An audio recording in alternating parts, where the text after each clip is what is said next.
morning, Air, and welcome again. Today I want to digress a little bit and make a brief comment on some of the activities that are going on and disturbing us all in our world and here in Australia. The first one is the tendency, and I think very unhelpful and quite untruthful, of identifying all Palestinians with Hamas. We see that in the press, we hear it on telly. All Palestinians are not members of Hamas. It is true Hamas was elected in 2012, but have never allowed further elections. Furthermore, about a year ago in this war, when we saw protests against how Hamas was waging this war, the reaction by Hamas, who is the government or the governing organization of Gaza at this time, was torture and death. They killed and tortured many of the protesters. So there's no real love by Hamas for the general Palestinian populace. They have been prepared to sacrifice some 60,000 Palestinians for their own ideology of hatred. So please don't put all Palestinians in the Hamas basket. And the second one is much the same. Not all Jews are with Netanyahu and his government in the waging of this war, in the destruction of both life and materials in Gaza, and let alone all Australian Jews.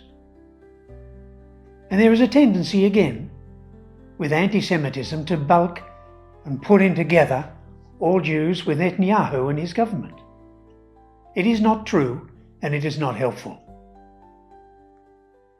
And the second thing I want to say is I still can't quite see how disruptive parades through our city streets, with shouts of hatred and vitriol, in any way help the beleaguered Palestinians caught between Hamas and Netanyahu's IDF.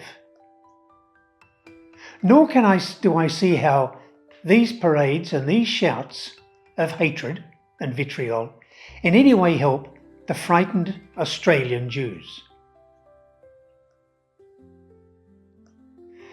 Okay, and why am I on that?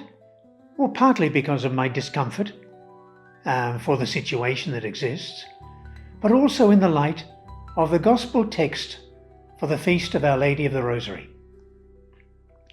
And it was that beautiful text where Jesus comes into the village of Bethany, which is some 4 to 5 kilometers outside the city of Jerusalem. And there he is welcomed by his great friend Martha and invited into her house, the house she shares with her 2 siblings, Mary and Lazarus.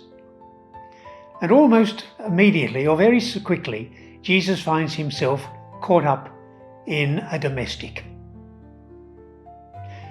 Mary goes and sits by his feet because she does what she wants to do. Whereas Martha is totally distracted and stressed by serving. And eventually her jealousy at the freedom of Mary gets the better of her. So rather than asking Mary to get up and help her, she says to Jesus, "Doesn't it concern you that my sister leaves me to do all the serving?" And so Jesus is caught, and his response is beautiful. He loves them both. First of all, he laments Martha's lack of freedom, Martha's compulsion. She's doing not what she wanted to do, but what she felt she had to do, and that is to serve. Whereas Mary has the freedom to do exactly what she wants to do, And that was to sit at Jesus' feet and listen to him, to engage him. And so my point here is that Jesus doesn't fall for either side. He laments Martha's unfreedom and invites her to join them.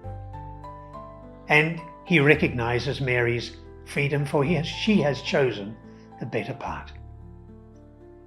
So what a beautiful message for our times, for our world, where there is so much hatred, so much taking sides, and so much vilifying the other. We're all beloved sons and daughters of God, regardless of what we believe or who we are.